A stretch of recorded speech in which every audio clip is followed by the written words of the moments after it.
Movie critic Rex Reed hated Inception, and he didn't understand it, and therefore it makes no sense and it's bad because his opinion's right.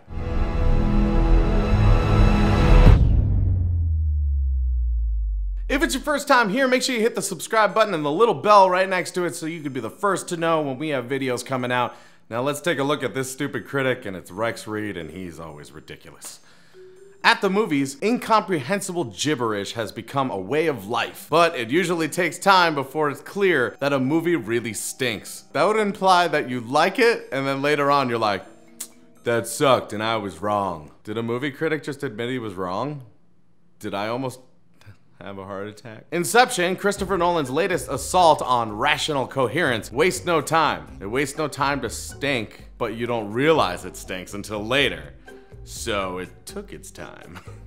It cuts straight to the chase that leads to the junk pile without passing go. Although before it drags its sorry butt to a merciful finale, you'll be desperately in need of a get out of jail free card. I hate when people make analogies. I just don't like that he's using Monopoly. It has nothing to do with Inception at all. You don't really need a get out of jail free card to stop a movie. You could just leave or stop it. That's it. Writer-director Nolan is an elegant Hollywood hack from London whose movies are a colossal waste of time, money, and IQ points. Well, it's fantastic that you went in this so objectively. That's pretty good. That's like hating sushi, then going to the greatest sushi restaurant in Japan, and then still hating sushi. Doesn't really make you an authority. Elegant because his work always has a crisp use of color, shading, and shadows. And hack because he always takes an expensive germ of an idea, reduces it to a series of cheap gimmicks, and shreds it through a Cuisinart until it looks and sounds like every other incoherent, empty B-movie made by people who haven't got a clue about plot, character development, or narrative trajectory. Wow.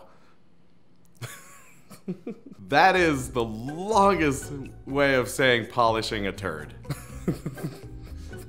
Oh man, could have just been like, he makes crap look nice. Polishes turds. Like other Christopher Nolan head scratchers, the brainless Memento, the perilously inert Insomnia, the contrived illusionist thriller The Prestige, the idiotic Batman Begins, and the mechanical, maniacally baffling, and laughably overrated The Dark Knight, man, you are just naming things people love.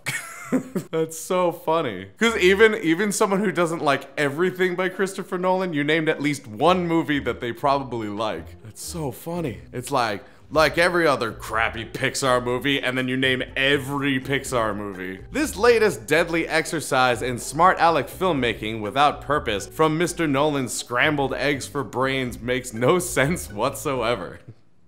Just because you didn't get it. I didn't get it doesn't mean it makes no sense. I am not an electrical engineer, and therefore things that they do probably don't make sense to me, because I don't understand them. But they make sense, because of all the things that happen, because of what they do. Is it clear that I have consistently hated his movies without exception? Yes, yes. But that sentence should go, is it clear that I'm completely biased and you probably shouldn't be reading this because it's not a review that you want to read if you want any kind of understanding of if you should see this movie or not, period. And I've yet to see one of them that makes one lick of sense. Again, to you. You don't get it. Totally fine that you don't get it, but that doesn't make it shit.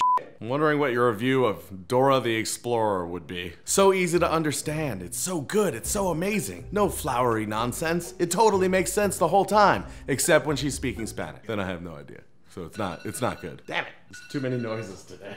But as usual, like bottom feeder Charlie Kaufman, what a dick. Wow, why do you have this job? I just feel like the requirements for your job is like, are you a dick? Are you completely biased about anything and don't respect anyone else's opinions? Do you pretty much just hate movies? You're gonna make a great movie critic. You're hired. Mr. Nolan's reputation as an arrogant maverick draws a first-rate cast of players, none of whom have an inkling of what they're doing or what this movie is about in the first place, and all of whom have been seen to better advantage elsewhere. Why are you assuming that they don't know what they're doing? Or know what's going on? They read the script, played the characters. Like, why would you assume that? And that's a giant assumption to say the actors don't know what's going on or what this movie's about is just a leap. That's like if I was watching an Olympic gymnast who's doing this amazing thing and then I was just like, yeah, but she's dead inside. I know it. No, I don't. especially Leonardo DiCaprio, who remains one of the screen's most gullible talents. After his recent debacle in Shutter Island, Martin Scorsese's dopey insane asylum bomb, one hoped for something more substantial. You know what? All you do when you review movies is insult the movie you're reviewing and then insult 100 other movies that you could put into the review. So nothing, is there a good movie? I don't even care if people like this movie. I'm just wondering if any movie is good at all. What do you enjoy? It makes no sense. I'd like to tell you just how bad Inception really is, but since it is barely even remotely lucid, no sane description is possible. Because you didn't understand it. Again. You didn't understand it, so no description is possible because you don't understand it. How can you describe something you don't understand? Unless you're like, starting a new religion. Let's see. It opens with crashing waves on a beach, in the middle of a July heat wave. I wanted to jump in, but the thrill didn't last. Because I love waves. Man, you start a movie with waves and I'm in there. You start mucking it up with people and buildings and I'm out of there. Sir. Cut to the battered face of Leo, looking like a 14-year-old washed ashore face down from a toy sailboat. Okay. He has come from another location conjured up in a dream, and is fond of muttering Jabberwocky like, I am the most skilled extractor of dreams. In other words, he can close his eyes, enter somebody else's dreams with his pockmarked baby face, and blow up China. I'm honestly getting to the point where I don't even have jokes or know what the hell to say. This might be the dumbest review we have ever done, and we have done hundreds of these. The excellent Marion Cotillard, who has spiraled a long way down from her Oscar-winning role as Edith Piaf, growing a wart in the center of her forehead in the bargain, is the ghost of his ex-wife. I like how that's the reason that she's gone down. She has a wart now. Yeah, just nothing about her performance. It's just like, she's got a wart on her face. I'm done with her. How's your wife? To this end, Mr. Nolan works in something about the world of corporate espionage that turns Leo into an international fugitive. Now, Leo and his team of special extractors must achieve Inception, meaning that instead of stealing dreams, they must plant some. If you're still awake, you're one step ahead of me. I dozed off ages ago. How are you writing if you're still asleep? That's amazing. Is someone making you write by entering your dreams? I'm getting off in Kyoto, says Leo, leaving the bullet train, and I wanted to shout, take me with you, and the movie too. I mean, this is stupid, but in your defense, who wouldn't want to run away with Leonardo DiCaprio? In Christopher Nolan movies, I never know whether he's going to find an ending or not, but I never have any problem finding the exit. Yeah, they're f***ing lit up, and there's a whole video at the beginning telling you where they are. So, good? You never know who anyone is, what their goals are, who they work for, or what they're doing. Since there's nothing to act, the cast doesn't even bother. Yep, they're all just themselves. That's how Leo is on a daily basis. I know. Because I watch him. It's the easiest kind of movie to make because all you have to do is strike poses and change expressions and say things that are written all in front of a camera that eventually gets edited. Oh, it's a movie.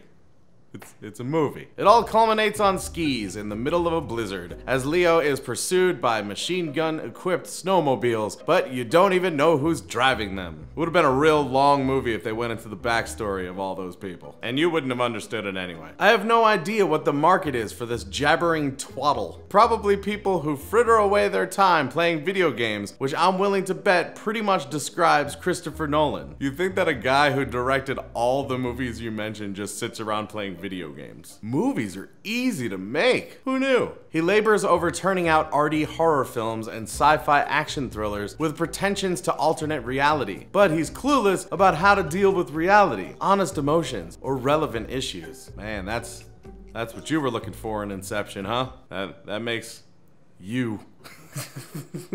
It's pretty much what we've come to expect from summer movies in general, and Christopher Nolan movies in particular. But I keep wondering, can he do anything of more lasting value? You definitely named all his movies, and definitely named a whole bunch of movies that have lasting value and cult followings. Some won Academy Awards, in fact. I don't know what you mean by lasting. He's got vision, but creating jigsaw puzzles nobody can figure out and using actors as puppets who say idiotic things, dwarfed by sets like sliding Tinker Toys, doesn't seem like much of an accomplishment to me. And yet there was Star Wars, which had actual puppets that said things and were dwarfed by sets that were pretty much toys. And that movie lasted. Pretty sure that movie lasted. I don't think you understood it. If it's your first time here, make sure you hit the subscribe button and the little notification bell right next to it. Also, if you want to see another video from us, click one of the ones on the screen. And until we see you next time, geek out and game on.